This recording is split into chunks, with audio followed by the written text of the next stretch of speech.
Hey everybody, it's Romania Black, and we're on episode 20 of Vinland Saga. We're already on episode 20. Isn't that weird? It's so strange. I feel like I just started this show, and we're already on episode 20. So we've only got 24 episodes this season, so we really only have like 5 episodes left, which includes this one. So we're getting close to the season finale, which is awesome.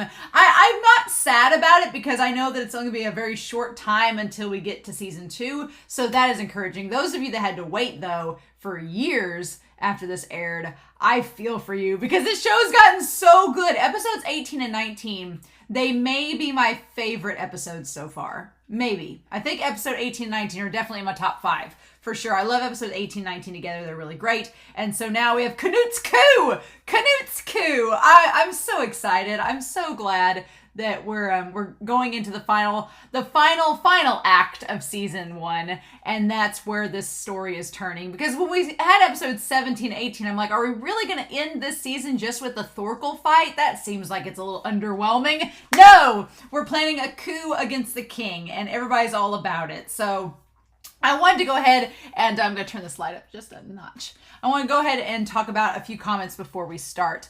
Killer Queen 2000. I really liked Killer Queen 2000's comment for episode 18, talking about Thorfinn and what he remembers of Thor. And it's kind of ironic because Thorfinn, who is the one that Thor's wanted to heed his advice the most and learn from him the most, is the one that has remembered him and his sayings the least. So it's like, what?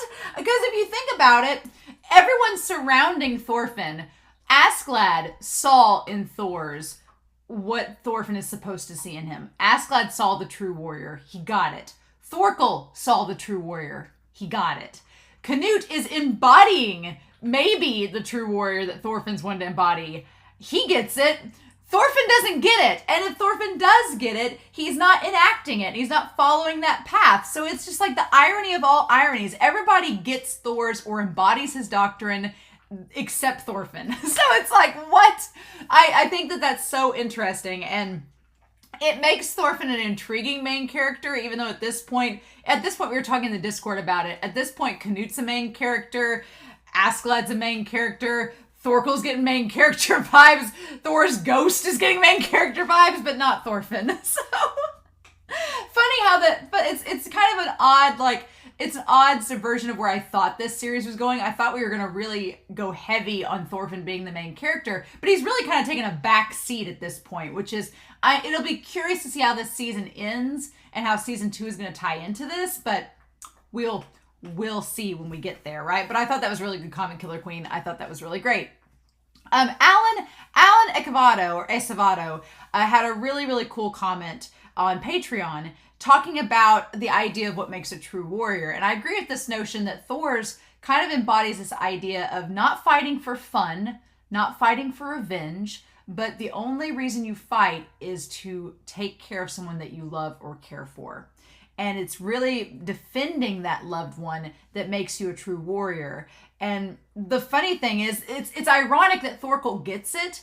Thorkell gets what Thor's is getting at, and he makes fun of Thorfinn for not knowing, right? He makes fun of Thorfinn for not remembering Thor's teachings. But it's kind of funny, though, because despite wanting to follow Thor's, we talked about this in the comment, despite wanting to follow Thor's, I don't think Thorkell would follow through. I think Thorkell he's hungry for battle and does it for fun. So even though Thorkell will get more layers with his character, I feel at the end of the day that he says he'd follow Thor's, but would he really? I think he'd give over to his chaos and his hunger for battle a little too much, and he'd kind of stray from what Thor's is wanting to do. But he recognizes that Thor's is powerful.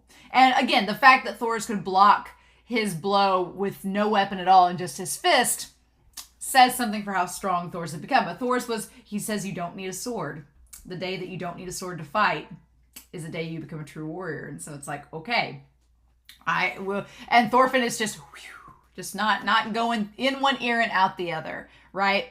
So I do agree that he may have been a little too battle hungry and chaotic, Thorkell was, to really follow through with following Thor's like he said he was going to. But I also liked in Alan's comment about Askeladd laughing, because it's not only like Askeladd's getting to have his cake and eat it too. It's not only that Canute is turning out to be exactly what Askeladd was hoping and wanting to be, but also Canute got Thorkell, the biggest threat of the season, to follow him alongside his 500 men. And Askeladd didn't have to kill them all. It's like, Askeladd's like, everything is going my way. Like, he's just having a great day. While Thorfinn is like sitting over there with his broken arm. It's wonderful. But yeah, I think the biggest thing though, as I was talking to Alan in the comments, the biggest thing for the last episode for me was that Canute forgave Askeladd. When Askeladd admitted that he killed Ragnar, there was a moment where Canute stares at him and he grimaces and he gets really angry and upset. And then he lets it go. And that for me was like one of the biggest aha moments, because thinking back and rewatching the episode, Canute, in one moment, he had that flash of wanting revenge and he let it go and said, no, for the sake of what I need to do, I'm going to forgive you, and it's water under the bridge. And it kind of ties back, like Alan said, to what Thorkell was saying, like it's all water under the bridge. That's all it can be at this point, right? We've got bigger fish to fry. We have to move forward. We can't sit here and wallow on this revenge in the past. And I was just floored thinking back on it going, Canute gave up that revenge in an instant with someone that was literally his father. And Thorfinn's been struggling with that revenge for 11 years. So it's like, again, the contrast between Canute and Thorfinn. Canute is able to realize Thor's ideology, let go of revenge, and decide to move forward within the span of an hour. Thorfinn has been struggling to maintain this sense of revenge for 11 years, over a decade. And we see how stagnant Thorfinn is because of it. That is probably the most interesting and telltale sign, is that Thorfinn can't move forward. He can't progress and get stronger because he's stuck in this same mode of revenge that he's been stuck in for a decade. It's crazy. It's wild. And then finally, Keith Treason was commenting about there's this nice contrast between Willibald, who is the priest, and when Willibald looks over at Bjorn and them, he's like, well, they get what they deserve. I have no sympathy for them. They, live by the sword, die by the sword. He has no sympathy for the sinner. But then later, when Canute has his awakening, he forgives Bjorn and he embraces him and shows him compassion. And it's this concept of the sinner sympathizing with the sinner. And it's like, It's very interesting. Very much so. So, those were all really good comments. And I really enjoyed them. So, thank you. Thank you for that. But yeah, where we're going to start episode 20. And see, we only got 20, 21, 22, 23, 24. We only got, 20, 21, 22, 23, we got 5 episodes left. So, yep, 5 episode warning. We're in the final act.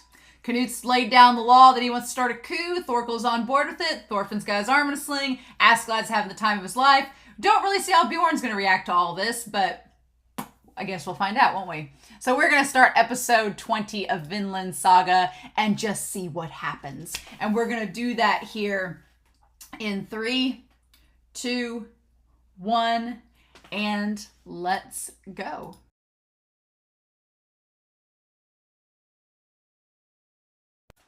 I'll be honest, I don't know why we had the 16 plus rating on this episode. I really don't. It's weird. This was a really good episode, but when we saw the 16 plus use there, I was like, we didn't get, usually it's like 13 plus, and I think it was 13 plus when the last episode when Thorkell got his eye gouged out, and this episode, there wasn't really any violence, so I was like, what? I don't know, maybe the rest of the episodes this season will have the 16 plus, and it's just prefacing you into that just so you know, going into this, it's gonna get crazier, but how weird. So this was definitely a transitional episode that was definitely building, okay, let's figure out I'm amazed that we're already in Gainsborough, that we've already talked to the king, that Canute's got a plan lined out. I'm like, we're just shy of seeing Harold, and we've got this whole season taken care of. I really honestly thought that they were going to come across more strife going into this episode, especially with Floki, but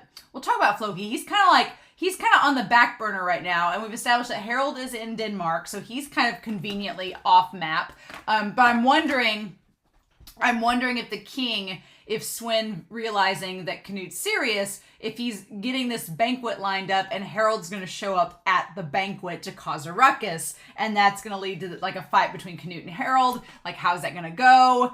We don't know much about Harold. We really don't. We know that he's Canute's brother, and he's probably pretty ruthless.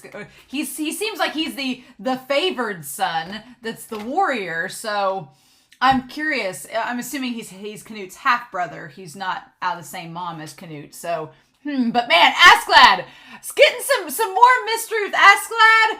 Some more things about his parentage, his name. There are some interesting things going on. And then Thorfinn is just a mangy wolf. So I want to talk about this. This is kind of interesting. And then Thorkell is just having the time of his life. I loved Asker being like, you're giving him unfiltered control. Like, stop. I just love it.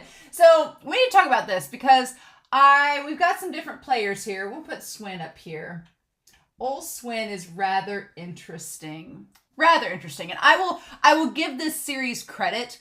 All this time, knowing Sweyn, I thought he was weak and thought that he would be easily taken down. But this episode proves that no, he looks weak. He looks tired and decrepit, but he's still got some fight in him. And Askeladd's like, this is not going to be as easy as the audience thinks it's going to be. Because honestly, yeah, I figured that Canute and they would stage this secret assassination, and they'd like get the king somehow off on the battlefield somehow, but the king ain't going anywhere near that battlefield. Nah, he is only here to serve and order people around. He's not going out there. But I thought somehow going into this episode that the rest of the season would be trying to like bring the king out into the open where they could just like assassinate him Ragnar style and just like get him off into the woods and old Yeller him out of existence. But that doesn't seem to be the case. He's not budging. He has a lot of men guarding him. He's technically still the king and there are people loyal to him. And he still has a giant army of thousands of men. So even though Thorkell is a threat and Thorkell has 500 men, at the end of the day, quantity can at some point override quality. So they are still a threat to Thorkell and them, and Askeladd knows that. And so at the very end, when Canute's like, well, how do you think you can kill him? He's like, well, yes, but it's not going to be easy. I thought they were going to have Thorfinn be the assassin, and they may yet still. Askeladd still has that over Thorfinn to be like, you're going to assassinate the king. Like, I'm surprised they haven't gone there yet. And I thought Canute was going there, but if anybody's going to order Thorfinn around, it has to be Askeladd, because I will talk about this, but Thorfinn's not listening to anybody's commands except for Askeladd, or except for the case that has something to do with him being able to duel Askeladd. That's the only way it's going to work out that way. So we're going to have Sweyn here, and we're going to have Canute right here. We're going to have our prince and our king. We're going to just put off to the side here that Harold is in Denmark, which is pretty noteworthy. He is nowhere near able to take the throne. And I think that's why Sweyn ends up saying, oh, we'll make a banquet for you later. We'll do it Red Wedding style, and we'll have you come for a banquet. Because I think he's trying to buy time so that Harold can get back to where they're at Gainsborough. So that Harold can come in. Because honestly, if Canute staged a coup, or if the king tried to off Canute and there was this big battle and chaos, then things would be in disarray until Harold got there. And the king knows. He talks about the crown having this will of its own. That the crown has its own will. He talks about the will of the crown. And so Sweyn seems nervous and anxious about the idea that I think if he tried to kill Canute, or if Canute killed him and the crown didn't have a bearer, that things would get chaotic. And Sweyn is smart, according to Askeladd, so he doesn't want to create all this chaos that will drive the kingdom into disarray, because that's when their enemies would take advantage of them. The king doesn't want to do that. He's like, we made it this far into taking over England. We don't want to screw it up now. So that's why he's kind of like, I like that Canute says he's a slave to the crown. Slave to the crown. Yep, everyone's a slave to something, and Sweyn is a slave to the crown. Interesting. But yeah, so Harold's over in Denmark. I think that he will or may be summoned to the banquet. To the later banquet.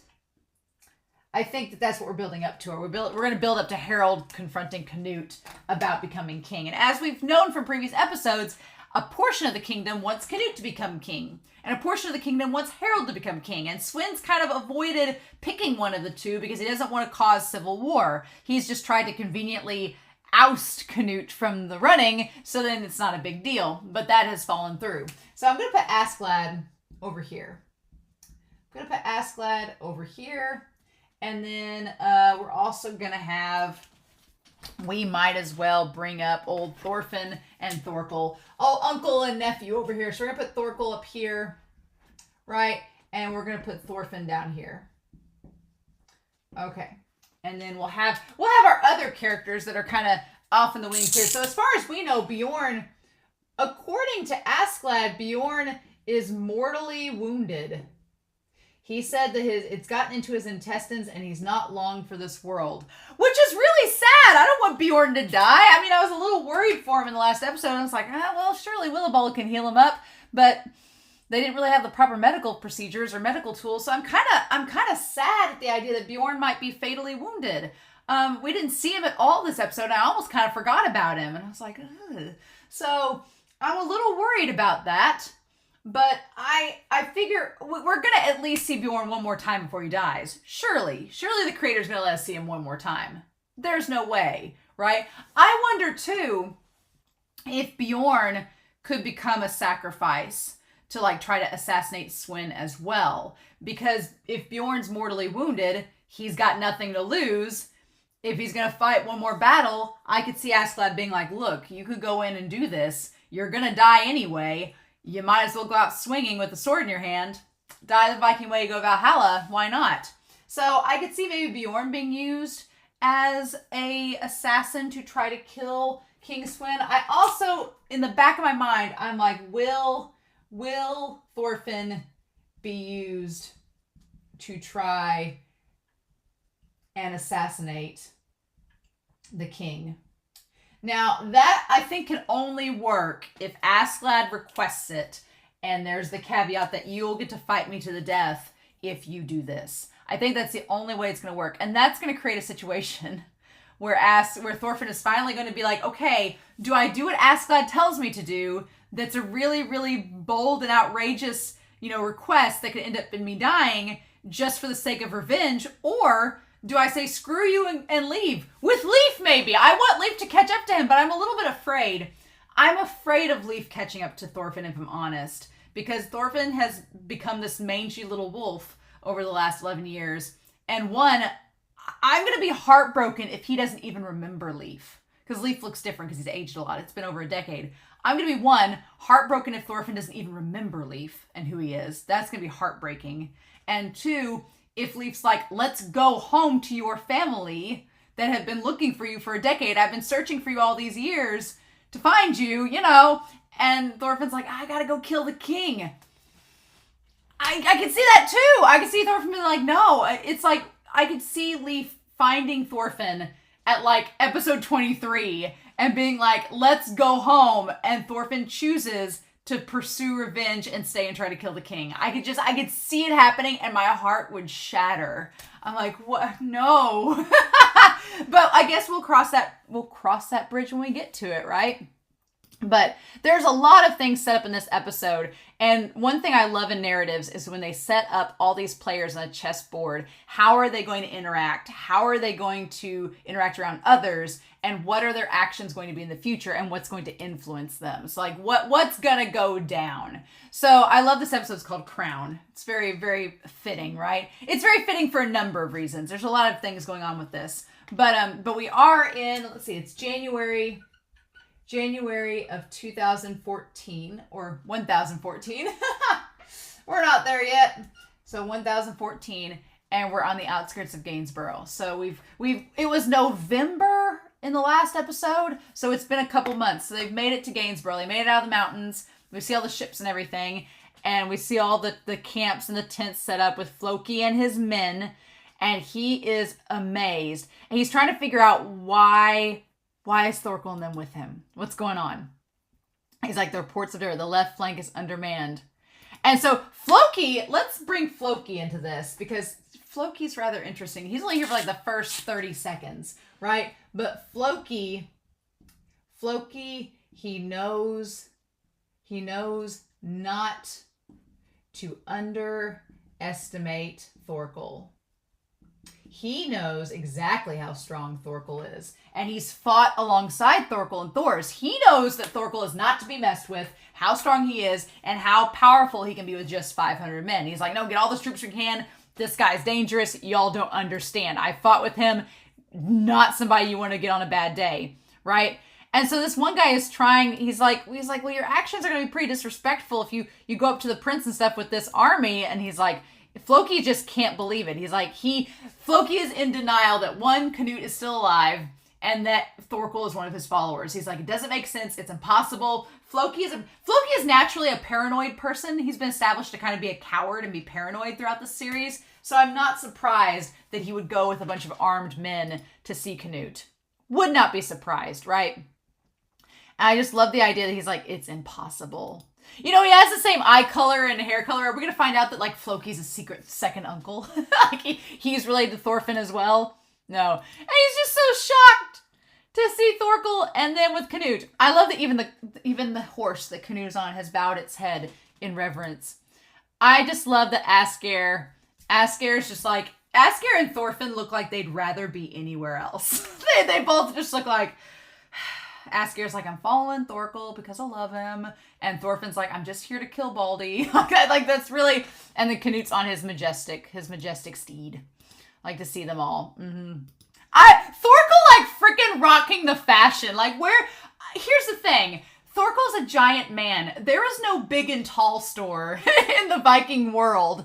Who is making his clothing? Because there are not many men that would wear clothing the size of Thorkell's. Like, he has this sweet green jacket. He still has, like, the bandana he's had the whole time. He's got this sweet eye patch. The eye patch wouldn't be hard to make, but, like, you all know what I mean. It's not like they just raided a dead body and found a coat that Thorkell could wear. They had to make that shit. Who has sewing skills? I guess Canute does. Maybe Canute had to sew Thorkell a new jacket. Maybe that's why Thorkell follows him. He got him a sweet coat with the fur lining.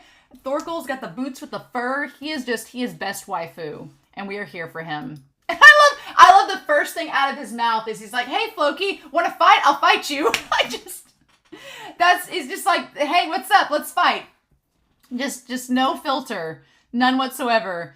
And I love that Canute's like, restrain yourself, Thorkell. And he's like, oh, okay. And so Canute, my dude, Canute is acting so princely. He's acting so princely and has changed. He has changed to be a leader because he has to. I've heard a lot of people, there's been a lot of comments, like people seem pretty divided about Canute. Like there's been a lot of people in the comments that are really like, this is badass. I love this. I love Canute's character development. I like where he's going. And then I've had some people be like, it's kind of rushed. It seems like it's all happening very quickly. I can see in this episode where someone would be like, it's all happening very quickly. But then again, the passage of time in this series, it's been a couple months. So it's not just like, we didn't just go from last episode to now in a day. No, it's been several months. So Canute's probably been talking with Askeladd since Askeladd's like bent the knee and sworn fealty to Canute. He's been talking with Askeladd. He's been planning things out. There's been a passage of time at this point in the series. So Canute has kind of built up this confidence as they've gone and probably talked to Askeladd and figured out what they need to do. So I'm totally fine with it in this episode because it's not like Canute just instantly overnight. I mean, he had his awakening in episode 18. Don't get me wrong. He had his awakening and I could see people being like, oh, it was kind of rushed character development. I'm glad it happened. But I think in this episode, it's okay because there has been a passage of time. And a lot of the mannerisms and thoughts Canute has, it's not like they're new. They've always been there. It's been there since he's been talking to Thorfinn on the sled, right? Those thoughts have always been there. He just didn't have the confidence to vocalize them and stand behind them. And Ragnar babied him to the point where he didn't feel like he needed to. But now that Ragnar's gone, it's like, no, you're either going to step up and become a leader or you're going to die like Ragnar. So what's it going to be? So I think that this stuff has always been in Canute's head. He just didn't have the confidence or the platform needed to step up and enact on those words. And now he does. Yeah. So he's like, I thought I sent you a messenger to notify you of me coming back. And he's like, do you always greet your guests with spears in mind? And that's what the one guard was like, this is going to be a little controversial and they're going to be a little offended by this. But Floki knows not to underestimate Thorkell, who's standing there with 2 axes in one hand, towering over them like a giant that he is. So yeah, no, he has pretty reasonable suspicion of them. And he's just like, of course not. Like, Floki's just such a coward. Mm-hmm. And then he sees Askeladd. He's like, why are you here? God, Askeladd. I love that cheeky grin where he just cocks his head to the side and he's like, hey, it's been a while. It's been a couple years. It's been several years. It's been like a decade since I saw you last. Why are you here? Yeah, because it's been 11 years. It's been a good decade since Askeladd and Floki have seen each other, which is pretty wild, right? And he's like, what are you doing here? He's like, I'm just hanging around, helping out. He's like, are you deaf? And then he gets distracted and goes back to Canute. And Canute just looks so cold.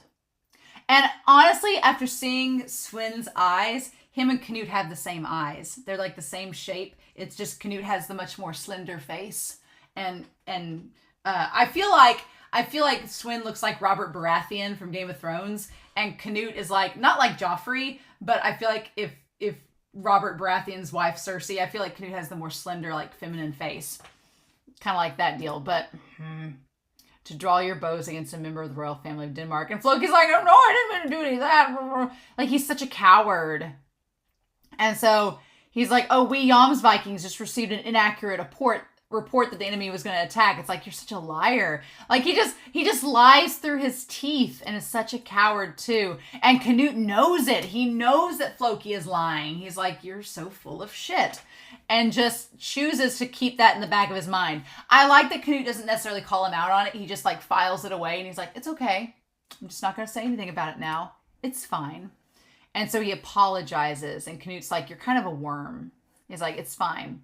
Just tell the king I'm here and let him know I'm going to be in the hall. And Floki's like, yeah. This part here though, when he bows his head and you see Thorfinn walking right by him. Oh my God. And he doesn't recognize him. He doesn't say a word, but yeah, because here's the thing. The last time that Thorfinn saw Floki would have been when he was like 6 years old. And that was 11 years ago. If you think back to when you were 6 years old, I don't remember all the people that my parents talked to and brought over to the house when I was 6 years old. I don't remember that. So it's crazy, but it's not surprising that Thorfinn doesn't remember him. And Floki, he didn't know. He didn't know that Thorfinn went with Thor's and got attacked by Askeladd. He doesn't know that Thorfinn's not back at Iceland. So, because we don't know what's happened with Iceland. We don't know if they went and raided it. We don't know if they went and tried to conquer it or if they like killed his family. We don't know yet right now. It's all in the dark. So as far as we know, Floki has no reason to suspect that's Thorfinn, and Thorfinn has no reason to suspect that's Floki or that there's any... He probably doesn't even remember the name Floki, right? So he does not recognize Floki. And I am just waiting. That is a powder keg that I am just waiting for Askeladd to drop a match on. I'm waiting for that because Askeladd knows Floki. He remembers Floki. He knows that Floki's the one that ordered him to kill Thor's. And he's had that information just like nestled like a little grenade in his back pocket all these years. And so if he needs to use it, and Askeladd has said, he's like, I gather information, I know these things so that I can use them when the time is opportune. And so I'm just waiting for him to need to use that information to tell Thorfinn who Floki is. I'm just waiting on it. It's a little thing that the mangaka drops there and be like, we'll go to that later. Do you remember him? Do you remember all their history? Neither of them know it's them. They don't know each other. So I'm just waiting on it to drop. That's probably one of the most exciting things about this episode is the fact that neither of them know who each other are and they're in the same vicinity of each other. And Askeladd knows and he's probably going to use it later. I'm pretty excited about that. I'm not going to lie. But yeah. So in any case, that's also kind of sad though too, because the fact that Thorfinn doesn't remember, Floki is also kind of indicative. We talked about this in the comments that Thorfinn has probably forgotten, again, a lot about his home. He's probably forgotten a lot of things like his father's teachings. How much does he remember of his mother and sister? Does he remember Leif? We don't know. And so that the fact that he doesn't recognize Floki and he's so consumed by revenge and he's such a slave to revenge that it's forced him to like focus solely on it and forget other things. That does worry me a little bit. That makes me think, is Thorfinn going to even remember Leif when Leif comes to get him? That's going to be heartbreaking if he doesn't. It's going to be really, really sad if he doesn't remember him. Ugh!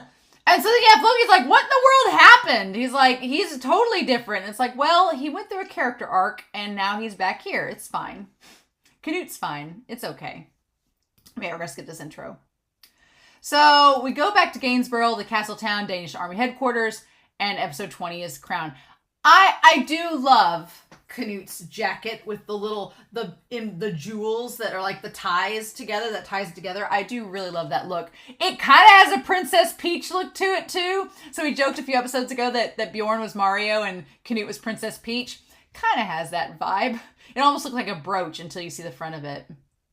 So yeah, he's like, we shouldn't strike next. We don't have many allies in the army. If we strike now, they'll label us as traitors. I'm glad Canute's pretty smart. He's like his dad. We established that Sweyn, he is intelligent. He's intelligent. He's the wise king, right? He's the wise king and knows military strategy. Which, yeah, I'm glad that we established that because it's like he's taken over pretty much all of England. I wanted to know if Sweyn was really smart and a good strategist or if he was relying on other people. Because, you know, there's some kings and narratives that rely on like a military general or a strategist, somebody that plans things out for them and they kind of take the credit for it. But no, Sweyn seems like he's pretty intelligent and Askeladd says he knows military strategy. So it would only make sense, oddly enough, that Canute takes after his father, right? So Canute's like, yeah, we need the army on our side. We need the army to swap sides. If we do something now, we're going to be traitors and we're going to get killed. There's not a lot of us, so it'll be pretty easy to do. He's like, we need to like do this the right way. And I love that Canute is like in frame with it. They're like a boy band. It's just like this giant boy band. Like Canute's the lead singer. Thorfinn's the one that never sings except for like the one thing in the bridge. He's in the third verse. But yeah, they're like a boy band, the five of them. You can't even see Thorkell. He's so freaking tall, right? But he's like, we got to be careful and plan this out right. We need time to prepare. Which is funny because we get that by the end of the episode. Canute gets time to prepare, as does Sweyn, I'm assuming for Harold's arrival. So that's going to be interesting to see Harold in all this. But he says, Thorkell, you betrayed them all once, but you're still popular. It's like, well, Thorkell is the ultimate conundrum of this series, right? He's the ultimate conundrum. He could betray everyone and just like destroy everything and people would still find him so charismatic and would, I guess it's kind of genetic, right? Because you have Thorkell. Thorkell is, let me find the red marker and do this. Thorkell is treacherous. Thorkell is a traitor, but he's so darn charismatic, right? Just like how Thorfinn can be not the main character we want him to be, but we still identify him as the main character. It's a fun time.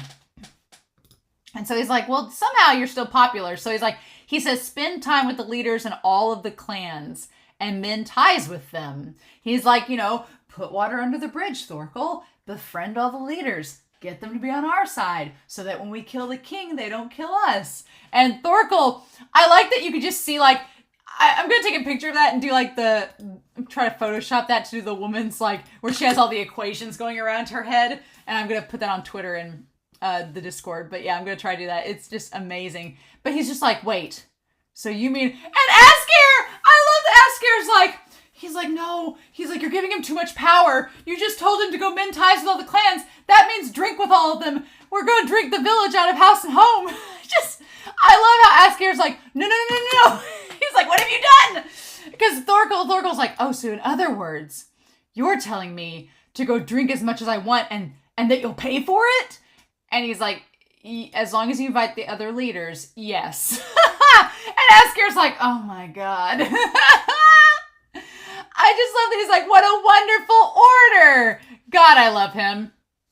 Again, you can't be mad at Thorkell. He's just having so much fun. He's so charismatic. He's scary. And I love when he does the salute. You can't see the other fingers. Oh, it's so great. And he's like, I'm so glad I decided to follow you. I get free booze. And Askeladd's like, oh my God. And I absolutely love that Thorkell could have gone on this mission alone, right? Could have gone on this mission. But no. He wants his bestie possible shipmate to go with him, to go and do all the drinking. Asgeir and Thorkell for life, man. OTP Asgeir and Thorkell. I am 100% for it. They are my OTP of this series, and I will stand by them. So we're left with Canute, his royal vizier, Askeladd, and Thorfinn, who is left to go and see the king. And so Canute says, I want you to tell me what you think of him, because Askeladd has probably told Canute by now his many talents. The main one being that when he looks at someone, he can tell what they are like. And I'm sure that Askeladd has told Canute, he's like, when I looked upon you, I saw that you were the ones that was like the King Arterius. So Askeladd is going to basically check out the king, see if he's up to snuff, see how that's going to go. And we'll talk about that encounter. That's probably my favorite part of the whole episode is the lines between Sweyn and Askeladd. And he's like, and about the future, how will we achieve it? He's like, we need to figure out how Sweyn is, how can we achieve our goals, right? And so I like that Askeladd points out, he's like, well, assassination would be best in the short run. So in the short run, if we're not thinking long-term goals, assassination would be pretty handy because we'd get him out of the way. It would cause chaos and a disruption, and you could take the throne while Harold is not here. So that in the short run, that seems pretty logical, right? But, and I like that we see them striking the iron. That's a great visual metaphor. He says in the short run, and it strike the iron while it's hot. Like they literally cut to that to say that that's the visual metaphor for it. Strike the iron while it's hot. Like in the short run, that seems like a great plan. He's like, your brother is in Denmark right now. It's a good opportunity. Sure thing. If the king passes right away, then the command of the army in England would have to pass to you because you're the only one that can be, in charge right now while your brother's not there. And I like Canute's face when he considers that. He's like, but he's like, if we do so, we have to hide the person responsible for it. I do like this cut between the two of them. Again, this is the part where he's like, if we do this, if we choose to assassinate, we've got to hide the person that's going to do the assassination, that's responsible, so that they can't trace it back, to know that it was not an accident, right? So that's what makes me think it's either going to be, I think it's going to be Bjorn or Thorfinn that ends up being the assassin. I think it's going to be either Thorfinn or Bjorn. I think it could be Bjorn because Bjorn is mortally wounded, so hiding him, he's going to die anyway, so he would die before they could get out that it was an accident. I think it could be Bjorn. I could stand by that.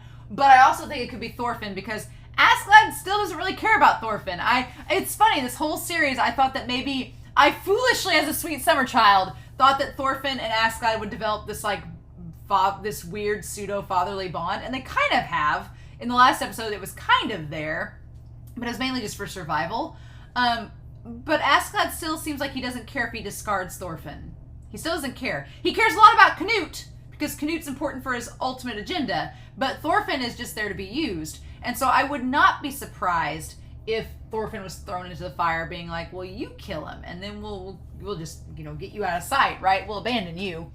And Thorfinn's one that keeps such a low profile and does not care about anybody else that I think Askeladd would be like, well, Thorfinn's not going to go tell everybody. He doesn't care. He doesn't care about anyone. He's just out to kill me. So there's that. And so then, but that's all they really say about it. And then that's when Canute says, Thorfinn, in the future I'll assign you with other tasks in addition to be in addition to being a guard, which hints at those other tasks could be akin to attacking King Sweyn, or maybe even Harold. We don't know. And he says, I'm counting on you. And I just love that Thorfinn's like, you don't give me orders. I never said I decided to work for you. I just love how the tables have turned. How the tables have turned. We've gone from Thorfinn yelling at Canute for being a wuss to him like ordering Thorfinn around. It's great. And Askeladd's like, please forgive him for his impertinence. Like they just treat Thorfinn like a dog, right? That he's just like, subservient. I'll make sure I instruct this idiot properly. That gives me the idea as well that Askeladd's going to be the one to tell him to do the assassination. That whole idea of making sure I instruct this idiot properly, that makes me think like it's going to happen, right? And then God, what in the world? That smirk from Canute? That smirk? I'm sorry, what? Here's the thing. There's so much talk in this episode. Obligatory Attack on Titan reference. I'm going to be mentioning Flock a lot throughout this episode, probably, especially when we get to the talk about becoming a demon. Because, yeah, it's Flock's VA playing Canute. And you can hear it in this episode. You can hear it. And God, when I first started this series and y'all were like, oh, it's Flock's VA playing him, I was like, wow, what a different character than Flock's VA normally plays. No, it's not. It's not. Not about the part where he talks about like becoming a demon. I'll become a demon to accomplish it. I'm like, well, hi, Flock 2.0. How's it going? Why am I surprised? I shouldn't be surprised at this point, right? Because he's literally like becoming, if Flock was a prince. If Flock had been born into the Reese family, this is what we would get with Canute. That's basically it. I'm here for it. I'm all here for it. But when we talk about, I won't do an obligatory Attack on Titan spoiler later on, but just know, when we talk about the whole becoming a demon, just think of Flock and Attack on Titan and the conversations there. I'm like, oh my God, it's wonderful, the parallels. And the mangaka really likes Isayama, so I'm like, you just wonder what goes on, right? But end of Attack on Titan spoilers. You don't know. So yeah, and he looks up at the cross. And what I love about this scene is that it's in the shadows, is that they're in the shadow of the cross. I really like that he's watching us even as we stand here now. That he's looking down on us. People losing friends, parents and children killing each other. He's looking down on everything from up high in heaven. And I just love that face. I'll never forgive him. When Canute gets all the crazy facial expressions, it's the best. He's like, I'll never forgive him. Oh my God, that face. But yeah, so I thought, again, like the sweet summer child that I am, I thought that Canute was going to stay a little bit more faithful. It's a very weird thing. He is, but he isn't, right? He's kind of not really agnostic, not really atheist, but he's kind of like spiteful in his faith, right? Because he acknowledges still that there is a God, right? He acknowledges that there is a God, but he's thinking like Old Testament God, right? He's acknowledging that there is a God, but he believes that God is looking down and doing nothing and just letting things play out, which kind of ties back to his conversation in episode 18, where he was like, we have this beautiful world. It kind of like he's basically saying, well, God has decided that we've sinned, we're beyond saving, so he's just going to watch us from above and do nothing to help us and give us all these trials and tribulations that we cannot overcome. And so he says that he won't forgive him. He's like, it's not fair that we've been forced to kill one another and that our family and friends have died and there's been no retribution. So it's kind of like the extension of Anne's conversation back in episode 14, where Anne was like, why do these people that do these awful things not get punished? Well, from one perspective, you don't know if they get punished or not. But then from another perspective, we can kind of see that at the time I was like, well, no, Askeladd's going through some rough times, so maybe he is being punished. Maybe it is karma. But then episode 19 happens and Askelad gets everything that he wants. And it's like, well, maybe not. So So I can see where Canute's coming from, where he's like, he won't forgive him, and he's mad that the God he's been following is doing nothing.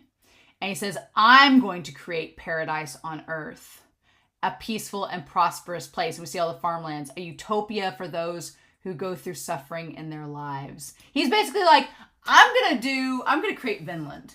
I'm going to create Avalon.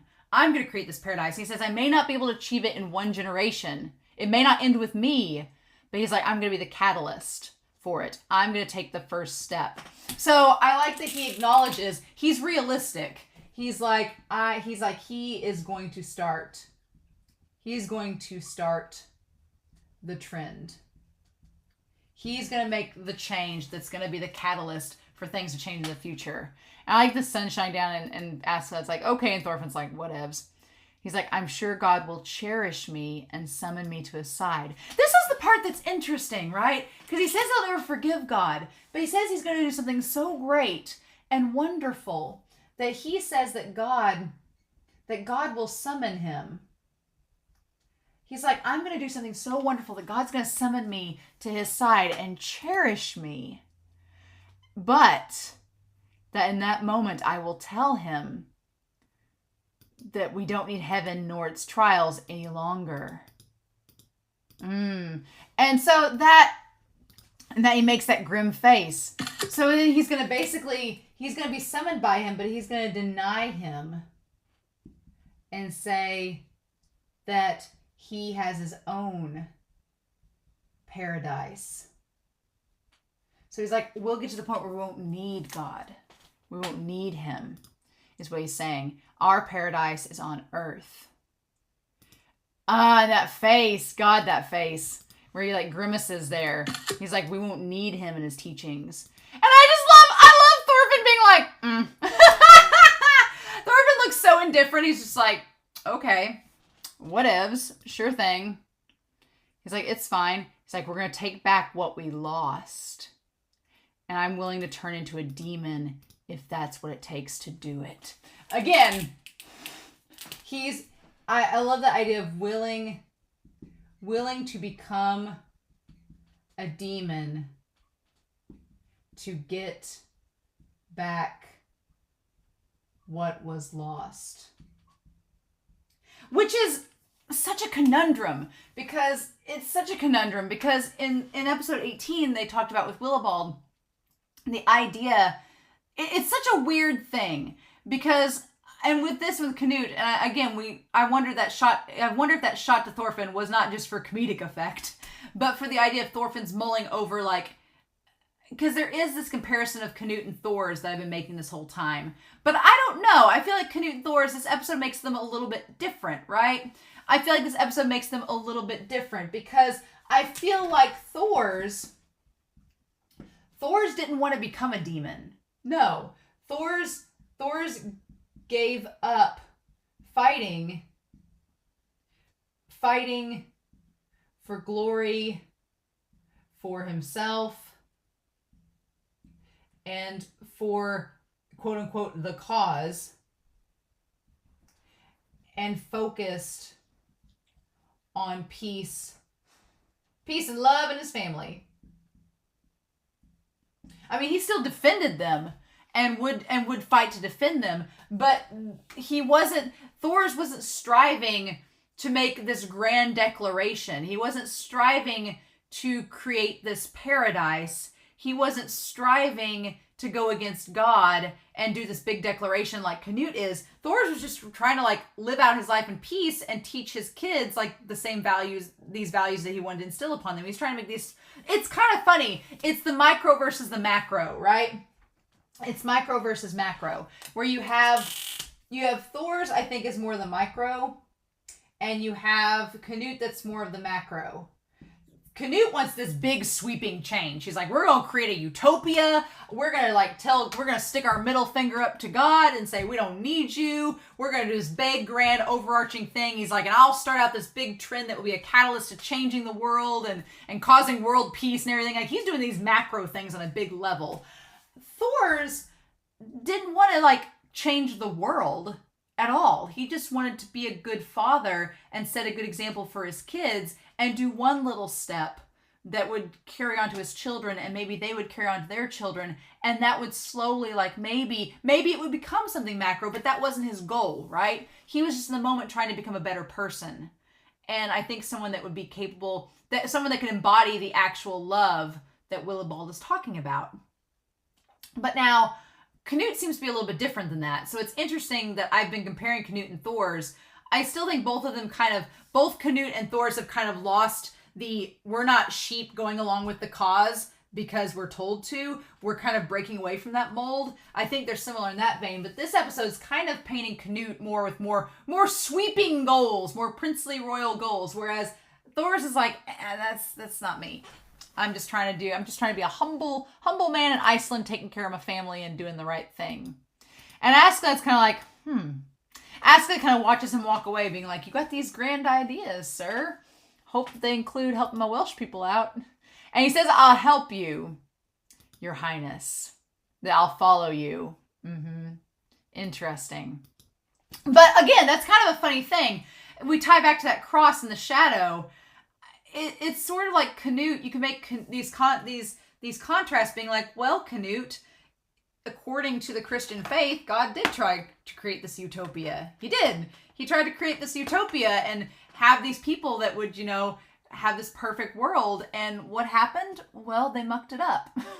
And that led to all this other stuff happening. So I'm like, Canute, you want to create this utopia, this paradise on earth. Yeah, that's kind of what God tried to do, and it didn't work out. So you think yours is going to work?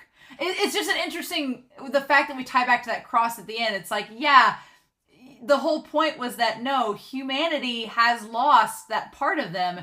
They can't gain it back because they haven't opened up their hearts to love. And I'm like, Canute, you going to spread this wide sweeping campaign of love to the world?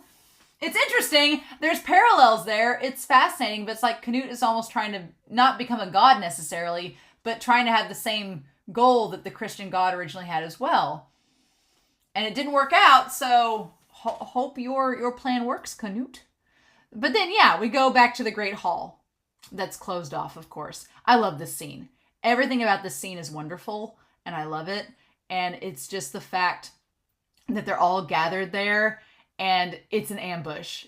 It's instantly, they're being targeted. The moment that they walk in, they're being targeted. And everything is so tense in this entire scene. It's so well done, and the tension is just there. And at first you don't think about it because you're like, oh, there's an empty hall. Why is the king by himself with only 2 guards? I didn't even think about that. And the moment that Askeladd's like, hold on, and him and Thorfinn, they instantly know. I also love the lighting of this entire scene. Like the lighting, the way that everything is like in reds and greens. It's so sickly and just kind of creepy. It's nice. But yeah. And then I like that Canute's told to wait. And Askeladd's like, yeah, Thorfinn, what do you think? He's like, yeah, they're there. I love that Thorfinn's like, he's just like, He's like, you asked for my opinion. Yep, there's like 20 of them. They're all behind the curtains. Which is funny because that parallels the man behind the curtains listening in on Askeladd and Floki back in the earlier episodes when Askeladd killed the messenger that was looking. Fun times. And I love that Thorfinn's like, are we really going to go forward? Because it's clearly a trap. And so I like that Canute's like, no, we'll go. Do not draw your swords. The last thing we want to do is attack first, because then we lose. That's what type of fight this is. Whoever draws first loses. It's great. I don't know if I'm going to use Canute as the thumbnail. Canute was the thumbnail last episode. Don't know. Might be Askeladd's pissed off face. Might go with that one. That one's pretty good. But yeah. Then we have our trio of blondes. I love that Askeladd and Canute look straight forward at the king. Askeladd's job is to watch the king and see what type of face he has. Canute is to address his father, and Thorfinn is the one looking from side to side. He's like the dog looking around to see what's gonna happen. And he's like, my eyes have gotten used to the darkness. If I get a little closer, I can see the king's face. And I love that it gets more red as he gets closer, and if I can see his face. And when he stopped them, I thought he was gonna when he stopped him, I thought it was gonna be like where he couldn't see. But then Askeladd sees his face, and he's like, oh. He's like, And Canute and Thorfinn bow first, but Askeladd's like, oh. His eyes are tired. He's like, is this who the king of the Danes is? But then Canute, I love the shot of Askeladd standing up and Canute looking over him. It's a great shot. I love it. That's a great shot. I like it a lot. The lighting in this scene is really, really good. So he's like, oh, Canute, you got back. And he's just like so wrinkled. He's got gray hair. His teeth are missing. And he asks where Ragnar is. And they tell him that he died. And he goes, oh, really? That's too bad. I get very much like Denethor from Lord of the Rings, like Denethor vibes from the king. I get if Robert Baratheon and Denethor were like combined, that's when he was a loyal subject. And I could tell that Canute, we don't get to see his reaction there. And he's like, well, normally we'd be celebrating your return with food and drink, but, you know, you're planning on assassinating me, so I guess we're not going to do that. It's so interesting that we now see his face, and yeah, his eyes are kind of the same as Canute's, and his eyebrows are shaped the same way as Canute's, which is interesting. It's just not blonde. And he says, only you rise, Canute. And walk 10 steps forward. And Askeladd just looks like, you're going to put yourself in harm's way. You're going to be... And even Thorfinn just looks down like, shit, he's going to get himself right out in the open. It's a great shot. Oh, God, I love it. But he does it anyway. He stands up in front of him into the light so that he can see his face. And so it's funny. He has the eyebrows and the eyes of the king, and he says that your face has changed. His nose is a little bit smaller, though. He's like, you look like me when I was young. And I love that his eyes kind of narrow at that, and they kind of gleam. And he's like, oh, do I look like you when you were young? Really? Then you must know what I'm thinking right now. And he's like, yeah, you've come to kill me. You're a troublesome child. And so, yeah, he's like, I never imagined you'd become like me and try to seize the crown. And then Canute says, well, children grow up watching what their parents do, so that seems only natural. It's not your fault. And that's interesting that Thorfinn looks up at that. Thorfinn's like, But honestly, that's funny because, again, when we pan to Thorfinn, Thorfinn's kind of a contradiction to that because... well, I guess not, because it depends on how you look at it. Canute says that children grow up watching their parents, so it's only natural that they imitate them. But then Thorfinn, he grew up with his father for a while, doesn't imitate him at all. Instead, it's kind of funny, he imitates Askeladd more than anything, but then he doesn't even imitate Askeladd. He's just kind of like this feral puppy. So Thorfinn's kind of a contradiction to what they're talking about, which is interesting. And so the king says, I drove my father, the former king, out of this country and seized the crown. So he says he drove him out of the country. He didn't kill him. That's interesting. He didn't kill the king. He just drove him out of the country. And he holds the crown. I wondered this entire season why the king kept holding the crown away from himself. Like he kept holding it out. He says he believed it was the best thing to do for the kingdom. The former king was cruel, but he was a coward. He's like, yeah, he's like, the world would sink into chaos if someone like him had the crown. So yeah, he's like, he was a cruel man, but he was also cowardly, so he didn't act right. And then I love that Thorfinn tries to be a badass in this moment. Thorfinn tries to be a badass, and Askeladd shuts him up. Like, Thorfinn's like, oh, he's one to talk for being cowardly. He's got all these guards surrounding him, and Askeladd's like, shut up, Thorfinn. I just love that Thorfinn tries to be like the badass shonen protagonist and have the one-liners, and it utterly fails. He's like, shut up, Thorfinn. It's great. And he's like, you decide not to keep up the pretense, your highness. Don't forget you're surrounded by the enemy. Askeladd's trying to make sure he does the right thing, right?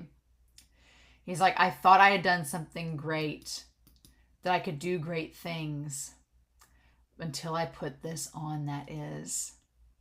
And Canute's like, what do you mean? He's like, this crown has a will of its own. And he talks about how the crown has this will.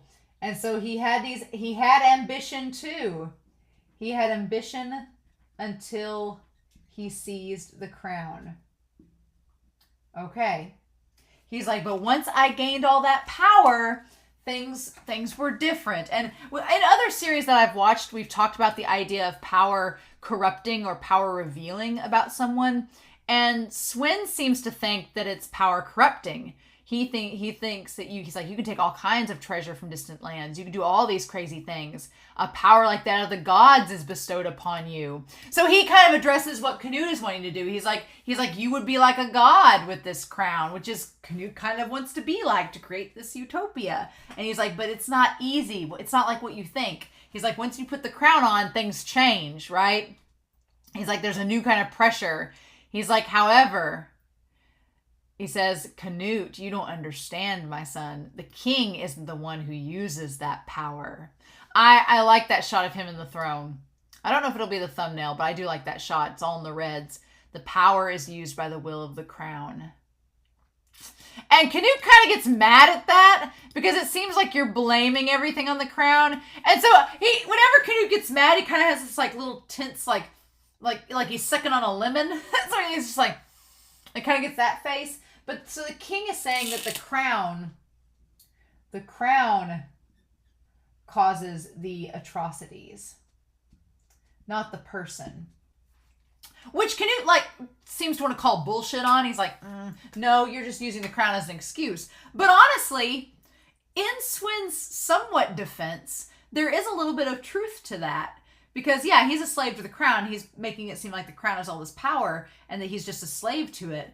But with becoming king, you inherit a lot of different things.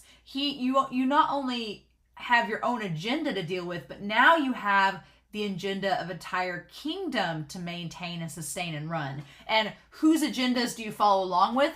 Whose agendas do you dismiss? Whose agendas do you kind of try to will as your own? He's like, once you become king and put on this crown, you're serving a nation of people who all have their own agendas. And you have to find a way to be leader of all of them and pick and choose what agendas is best for the kingdom and what agendas can be discarded.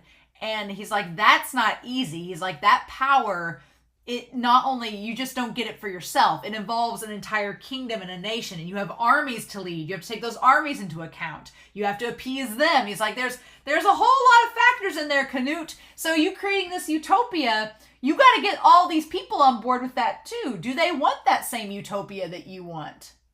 Or are they going to be like Thorkell and want it to be endless battles? That's the thing, right? Because Thorkell, back when he was talking to Asgard, was like, I just want to battle endlessly. I don't want, it's like a desk job. What?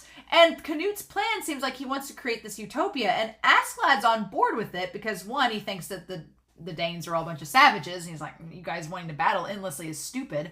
And plus, he wants Canute's agenda to involve himself and the Welsh people. Like, yeah, you create this utopia, but you're going to kind of let us be on our own over here, right? Right? Whereas Thorkell's like, stop battling. Like, what about these armies? And what about all this business we've done? What about Askeladd and the mercenaries? What about them pillaging villages? Like, are they all going to be on board with Canute's utopia? And that's what the king's kind of getting at. He's like, you can't just do all it all on your own. The crown is a symbol. The crown is power. And you're the one that holds the wheel, but you may not necessarily be the ones controlling where the wheel goes or how it turns. And that's really fascinating because it's kind of true. Yeah, that power, that symbolic, because Sweyn on the outside, Sweyn doesn't look like much of a threat at all. You'd look at him this entire series and be like, well, why doesn't somebody just kill him? But it's because he has the crown and has the power that he's spared. So it's rather fascinating, right?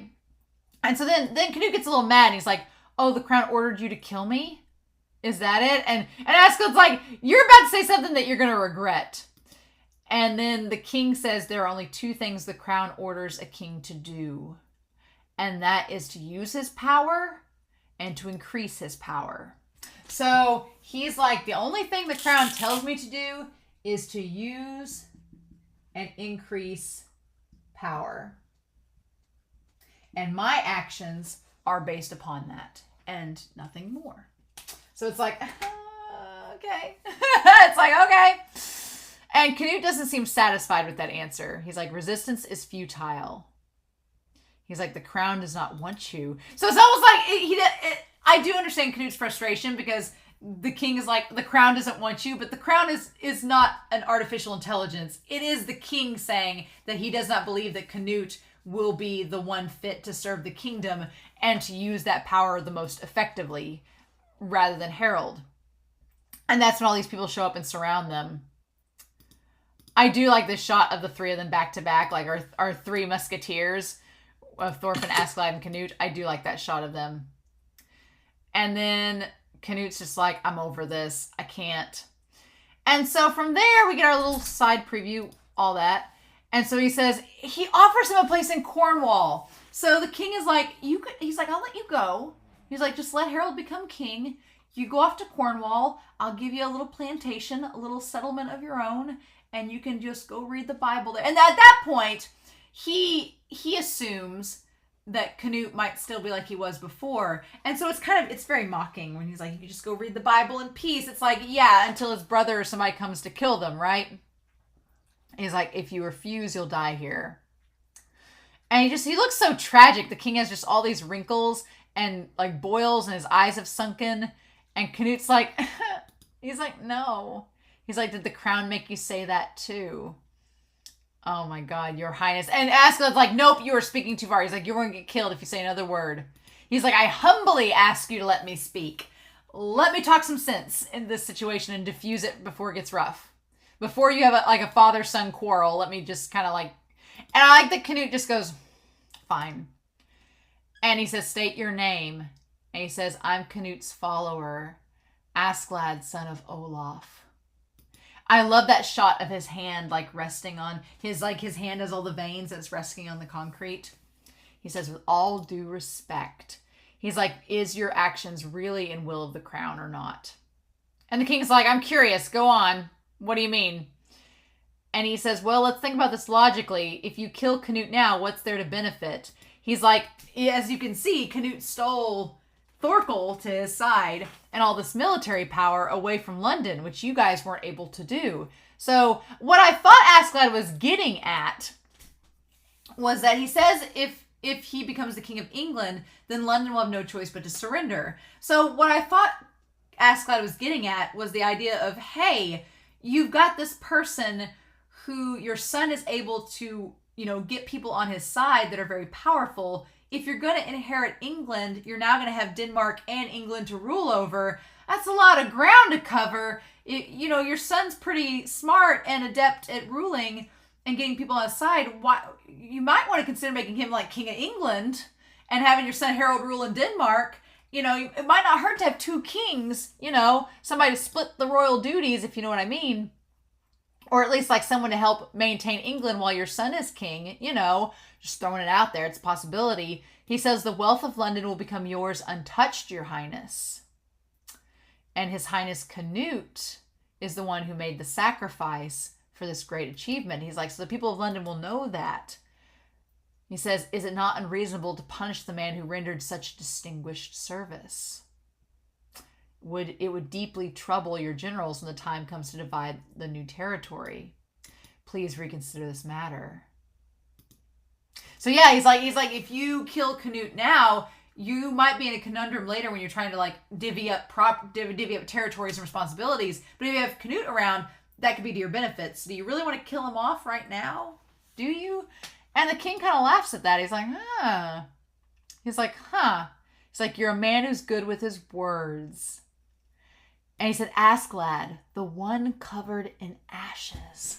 Ooh, I love that. So we get some Askeladd lore brought into this episode. It's just a little bit, just some crumbs. But he says the one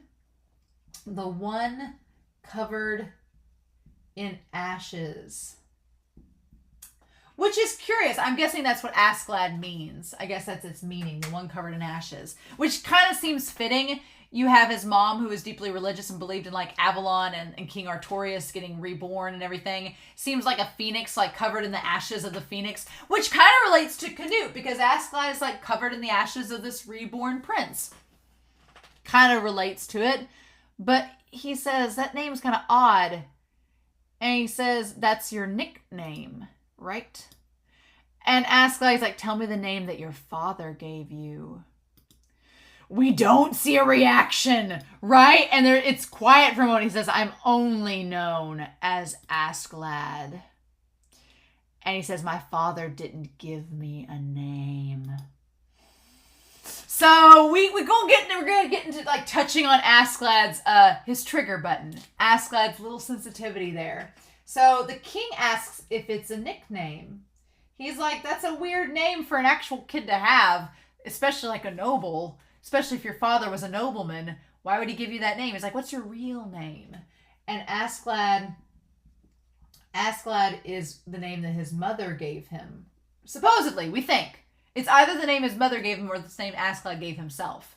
But his father, he says his father gave him no name. That is such a parallel to Thor's, right? Such a parallel to Thor's, because we had back in the episode where Helga was like, you're going to name this child. You're going to name this child so you can be tied to it. You're going to name this child so you will have a connection to your daughter. She's like, no matter what happens, you name it, right? That's such a contrast to Askeladd, whose father did not name him. So his father had no connection to him. So we're getting like this little crumble that Askeladd's father had nothing to do with him, despite who his mother was. And that leads to the king saying, then you must be a child of one of his mistresses. No. This line, oh my God, you must be a child he forced one of his slaves to have. That's the distinction. So he's saying, Askeladd, you are the son of a slave. That's what he's suggesting. He's like, you weren't even fit to be the son of a mistress. You were the son of one of his slaves. God, that face, that is the one thing you don't say is make fun of his mother and call her a slave. And just the idea, and his hand, he's so pissed. He's so mad in that moment. And Thorfinn's like, oh, and just seeing that like energy radiate off of Askeladd, Thorfinn's like, I've never seen him get so mad. He's like, oh, I lost my cool there. He's like, what's going on? And I love that Thorfinn's kind of amazed, like his eyes sparkling. He's like, what the hell? And the king's like, Canute, you have a good follower. He didn't get pissed off at me insulting him like that. He's like, it's just as he said. And he's like, so I'm going to reward you for your kind service. He's like, we'll have a banquet in your honor. He's like, I'm leaving for York. And then when I come back, he's like, there I'll throw a banquet. And I'll give you your reward there. So just meet me in York. Meet me in York where your brother surely will not be there as well. And I'm not going to ambush you and kill you. Surely not. Oh, and Askeladd still like crashed on the ground. Like Thorfinn stood up by now. And Canute's like, well, he's an asshole. And I like that Thorfinn looks at Askeladd like, And then Askeladd's like, keep calm and carry on. He's like, whew, God, my blood just froze there. Got a little heated there. And he didn't say a word, but the thing of it is, it's so insane. It's like tying to Askeladd's hatred of the Danes. His hatred. His mother was like this regal woman, Lydia. People in Wales knew Lydia. Like she was pretty well known, and she has the blood of Avalon in her veins, the blood of Artorias. Like she's of royal blood practically, and she was just a slave to the Danes. And for Sweyn to basically suggest, he's like, you're just a son of a slave. Like you meant nothing. Like, yeah, Askeladd has literally worked his way from the ground up. And you can tell he's a slave to his mother's words. So for someone to suggest that his mother's words were just that of a common slave, they didn't have any meaning behind them, that's like the highest insult you can give to Askeladd. So he's like, he's just following a useless ideology. It's woof. So yeah, definitely makes sense why Askeladd is not someone that supports slavery, because his mother was considered one. And he's like, what are you worried about? As you already know, the king doesn't have justification to kill me right now. It's like, he's the man they call the wise king. As long as we don't do anything reckless, it's safer to lie within the king's bosom. So yeah, he's like, basically, as long as we, keep our friends closer, our enemies closer, he's like, as long as we play our cards right and just don't do anything stupid and reckless, we'll be fine. I'm like, as you say that to Thorfinn, Askeladd, Thorkell, Bjorn, don't do anything reckless. It's fine. And Askeladd's like, well, that's great, but you provoked him. And so again, Canute with these facial expressions. What the fudge? These smirks. Look at him. He's like, oh, it's nothing of consequence. I'm fine. It's great. He's like, he's a slave to the crown. He's like, he's okay. The power of the crown. I'll show him how to use it. I'm like, again, Canute gets a little arrogant in this episode. A little arrogant, where he's like, I'll show him how to handle this actual power. And it's like, all right, okay, Canute. I don't like Sweyn's character. I mean, he's a good king, but a bad king. Like, he's good at his job, a bad king. And he's done some horrible things to Canute. But I do kind of recognize that Sweyn may be onto something about the whole, you becoming king and thinking that you can just do whatever you want. There's more to it than that. I do see that angle of it, but I also see where Canute's coming from. So it makes it very complicated and fascinating to see these two characters as father and son who are probably more alike than they give each other credit for. So, interesting. And it's kind of a nice tie. It's kind of an interesting tie to, in that sense, Sweyn is kind of, Canute gets mad at God and says, I can't forgive you. You've stood up on high and looked down upon all of us and not helped the matters any. So I'm kind of looking down on you and I won't forgive you. He says that to God, but it's also kind of a parallel to his own father. He's like, you look down on me, Father, from your throne, but you don't do anything. Like, you didn't do anything about the deaths that happened when I was growing up. You didn't do anything about Ragnar getting killed. He's like, you didn't do anything about all the war and violence that's going on and the cycle of hatred. He's like, you're doing nothing to stop it or change it. And so it's kind of like Canute is comparing God to his father, right? And his father, in a sense, is kind of paralleling this idea of God that Canute has, that he's like, well, you get all this power, it's not easy. There's the will of the people. Makes it not so hard to create the utopia that you want. It's a very fascinating, Venn diagram between God and Sweyn and Canute and all of this. It's very intriguing. And then he says, Askeladd is someone I need to be wary of. Yeah, Askeladd is probably your biggest enemy right now because he's smart and he's strong and he knows how to make connections. The only one that's probably better at it is Thorkell. Speaking of Thorkell, how did he get this tiny little kid on his shoulders? Who is this little kid? This kid's the bravest kid in the whole damn show. I want to know who this character is. Let's follow him. He's the, just perched up on Thorkell's shoulders. Uncle Thorkell. For the record, best waifu, best dad? I just love that he's His Highness Canute. And they all raise their horns to him. And I love that Canute, gets his ponytail on. I love when Canute does his dashing ponytail. It's great. It's his best look. And meanwhile, this guy who shaved Willibald. Oh my God, he's hot. Oh no, he's hot. I'm amazed that we went this whole series with him with that beard and crazy hair. And now that he's shaved and we get to see him without it, turns out he's really, really attractive. Go figure. And everybody erupts into cheers at Willibald, out drinking everyone. His 57th glass. He's a monster. And Thorkell's like, you, who are you? As this tiny little cupbearer is on his shoulders. And I like that he's don't you recognize me? I'm Willibald. How could you forget? And everybody's for the record, the kid that is peeking over Thorkell's hair is absolutely adorable. And then we see him with the beard and everything. And they're like, oh my God. It's a very Studio Ghibli moment where they all lean in to see him. It's very Studio Ghibli. It's a very I don't know how else to describe it. And this little kid's excited too and he doesn't even know him. He's like, how old are you? And he says he's 23. Willibald's only 23. I thought he was in his mid-30s. Could have fooled me. He's like, you're in your early 20s? What? And Thorkell just knocks the drunk guy out of the way. It's the best thing ever. I want to get in there. I want to get a shot of that. That's so good. Where he just comes over. He's like, I want to drink against you. I want to get a picture of that. It's the best. I love this episode so much. He's like, it's my turn. And then everybody's cheering. Just the sheer chaos of this scene. It's so wonderful. And Willibald's like, I guess I'll drink against you. Sure, why not? It's great. And this little cocky, cheeky kid on his shoulders, who is he? Oh my God, what a strange man. And yeah, I like that Canute says that. He's like, what a strange guy. He does whatever he wants, but no one hates him, right? He does what he wants. Does what he wants.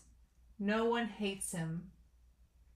I think, honestly, it's because Thorkell's so charismatic and sincere, and he's so simple. It's just like, no, you get it. He's like, I'm not trying to hide anything. I'm not trying to be like something I'm not. He's like, no, this is just how it works. And here we are. Go with it. And Askeladd's like, yep. He's like, true. And so then he's like, what do you think?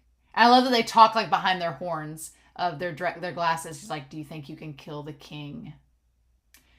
And I love Askeladd looking at him being like, honestly, it's a great look.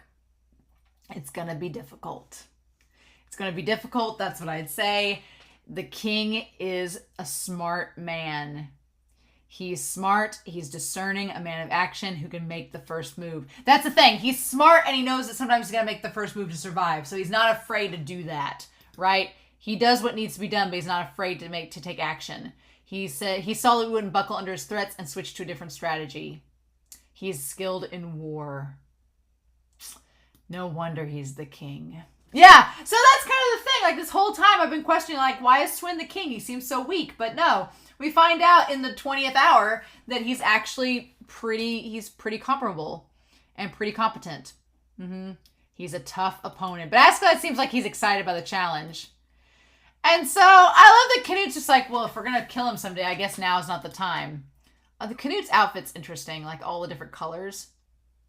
He's like, let's submit to his wishes for the time being and wait for our chance. And so then we have Gunnar. Interesting. And Canute's almost like, oh shit, I forgot about you. Gunnar, I don't trust. He's the conehead like Ragnar. He's too charismatic. And he's slimy. That's the best way. He says he returned from a foreign country. Doesn't say where.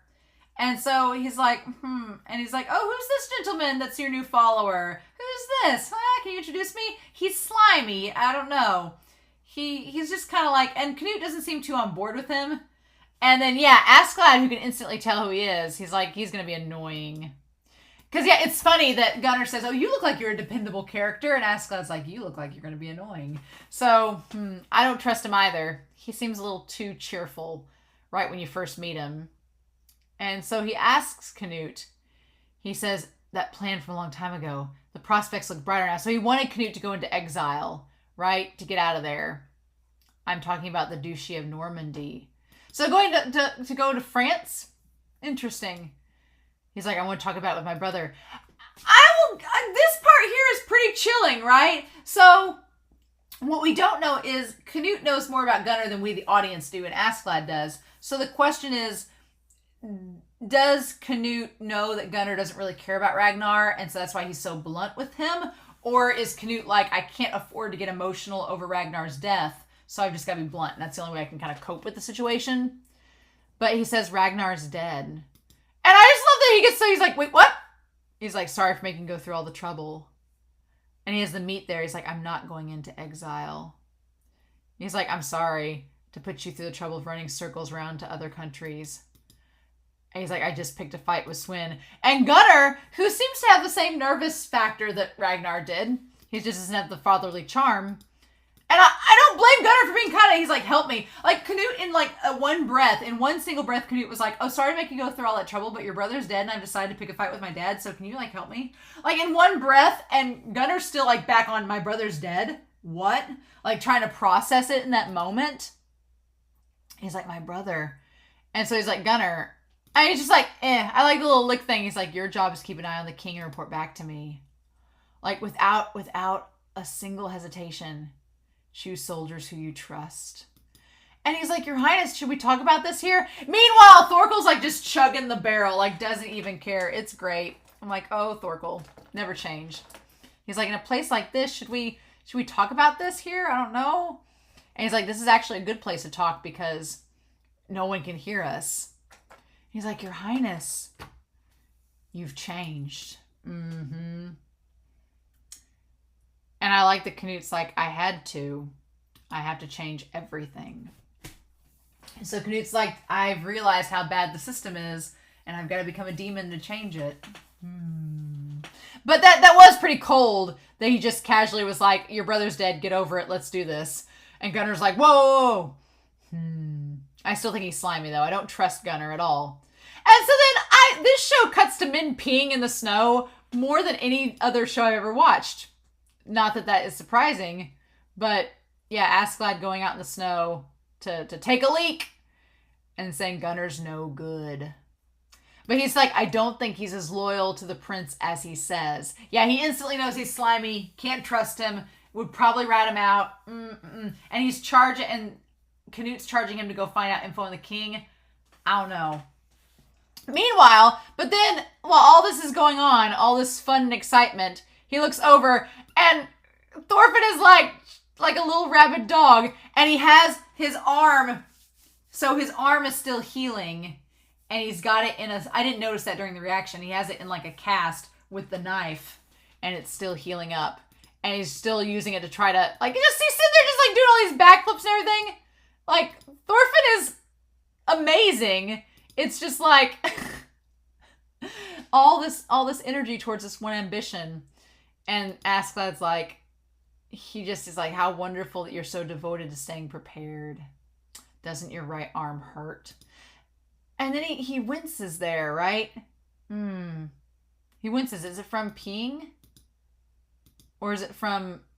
Interesting. That was an odd thing that Askeladd just did. So then we see Alti and Thorgrim.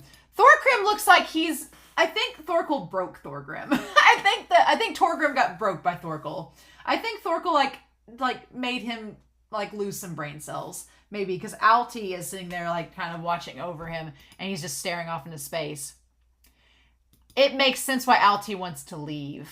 If Thorgrim had gotten like some damage from Thorkell, he's like, we need to go. Interesting. He's like, we're gonna leave. He's like, we're gonna take this boat and go home. Interesting. He's like, I know you said you don't care, but we did betray you. He's like, I don't know how I can face you anymore. And that's when, and Thorgrim throws a snowball at him. Yeah, something's up with Thorgrim. Thorgrim's like, he's lost some brain cells. He's not there anymore, right? And Alti's like, I gotta watch my brother, so we need to go. Otherwise, he's gonna get killed out here. We can't have that happen. He's like, I got you. He's like, look what happened to my brother. I hope Bjorn's wounds heal. And that's when Askeladd says, you still call yourself a Viking. I can't believe such an honest man was working for me. And as he says that, he says that Bjorn's not going to last long. The wound has reached his intestines. So I'm like, I don't know if that's true or not. I mean, I assume that there is truth to that because we didn't see Bjorn in this episode. So he's probably like, stuck healing or whatever. But I'm like, did he also tell Alti that to like make him not regret leaving? Like he was leaving Bjorn behind? I don't know. But this part is so fascinating that he tells him to leave. He says, Thorfinn is the only one left among my men. Oh, yeah. Oh, wow. So Bjorn's going to be gone and all the other men were killed by Thorkell and them. So it's really just Canute. Oh, it's really just Canute, Bjorn right now, and Thorfinn and Askeladd, and those guys are leaving. So all the other ones were killed, even the ear. Oh, I didn't realize that. It's the perfect time for making a fresh start. And he gives him the bracelet. Now, I don't know. He says, it's gold. Take it. And he's like, oh, there's no reason for me to take it. So this part's interesting because it's a bracelet and it's a snake, right? And you think the snake tied to the Garden of Eden, right? Because we've had all these biblical references. So there was a part of me that was like, it's a snake Garden of Eden sort of thing. Like, what is that referencing in terms of everything? But it almost seems like the reverse of, instead of tempting to sin, he's trying to do the opposite, which is kind of a funny backtreading of that, right? And for a moment, I was like, is this like a symbol of something? If for some reason Alti is found with this on his person, is something going to happen to him? Is there something tied to that? But Instead, he says, just take it. And the way he holds it is kind of like the apple and everything. But then this doesn't lead to sin necessarily. He says there's no such thing as having too much money while traveling. He's like, you might need to trade it. And Alti gets, and I like that Alti goes for it. And he's like, just holds it away from him and like holds it up. It's really cute. It's really cute. He's like, are you gonna give it to me or not? And he says, I'll give it to you under one condition. And I was like, of course, there's going to be a condition. And I figured he was going to try to do like something like self-serving or to trick him. But instead, he says, never pick up a weapon again. He's like, swords don't suit you, Alti. Raise some sheep, get a wife, have a kid, and die in your bed. If I see you on the battlefield in the future, I'm going to kill you. Even if you're on my side. And I'm like, there's a part of me that wonders, I'm like, has Askeladd, when those men deserted, did he tell him not to, has he told other men the same thing, not to pick up a sword again? Or was it just reserved for Alti? What was it? So curious. And so, yeah, there's just that question of, what do we do? But he lets him go with that and tells him never to pick up a sword again, to go live a normal life. And it kind of is like, he's telling him to follow Thor's ideology, which is so fascinating. Like, why is Askeladd spreading the ideology of Thor's? To become a true warrior. It's curious. It's a curious move to let Alti do that. And he's like, okay, I understand. And he's like, I get what you're saying. He's like, that makes sense. And Alti just goes, like, just flicks them away with his wrist. It's so funny. But yeah, he tells him to leave. And then he does. And he's like, what's that? This. Oh, it's something important. It's pretty. It's like he could see the writing on the wall with Alti and his brother. I'm glad they got out of there. I'm glad that they're probably going to make it. They're probably going to live. Maybe. Hopefully. And then, of course, we can't just end the chapter with... I love that we see, right before we cut to Leif, we see Askeladd, the path in the snow, next to the solitary tree, with the Danish ships on either side of him, and he's in the middle, following the narrow path. Oh, it's so symbolic, like him following the path that his mother has laid out in front of him. But then, yeah, we cut to this, where do we cut to? Did we get a reveal? No, we cut to a village where they're talking about selling these slave people. It says, so wherever it's at, it's in February of 1014, so it's like a month later, right? In York. Oh, in York. Okay, the Danish occupied town. It's where they're headed to. Oh no, Leif. So Leif is where Askeladd and all them are headed to meet up with the king. Oh no, and he turns around. Oh, because he's still looking for Thorfinn. Oh no. Oh no. Oh no. So again, that's the question. Is Thorfinn going to run into Leif? One, is Thorfinn going to is he going to recognize Leif and remember him? Two, is he going to go with Leif if Leif tells him to come with him to see his family? Or is he going to stay there to serve Askeladd and be a slave to revenge? Oh my God. Oh no, we could be getting that in the next episode. Okay, well, we got to get to York first. They got to leave from Gainsborough to York, so it might not be that simple. We crossed a lot of miles in this episode off screen, but that may not happen in the next episode. Oh my gosh. I don't know. So yeah, I'm very curious to know how things are going to go down, what we're going to get out of this next set of episodes. And what there is left. We're setting up that they're all going to meet in York. I don't like it. Where they're having all these slaves and stuff. We were setting up this whole thing, so it feels like everything's going to go down in York instead of Gainsborough. I thought everything was going to go down in Gainsborough, but no, I feel like the banquet and everything is the reward that Canute's going to get, the reward that his father is going to give him for his service. And again, that ties what Canute was saying. He's like, I'm sure that God will cherish me and try to reward me, and I'll throw it back in his face. And I'm like, and then we have Sweyn saying, I'll reward you for your service. I'm like, it's those parallels. And I think it's going to blow up in his face. But I don't know. So I don't want any spoilers, obviously, but I'm curious to know your thoughts about this episode down below. This was a great episode. Lots to talk about, but now I'm curious to see where it all goes to from here. So in the meantime, I hope you all have a wonderful week. Please stay safe, take care, and yeah, I'll be back next week with episode 21 of Vinland Saga. Bye.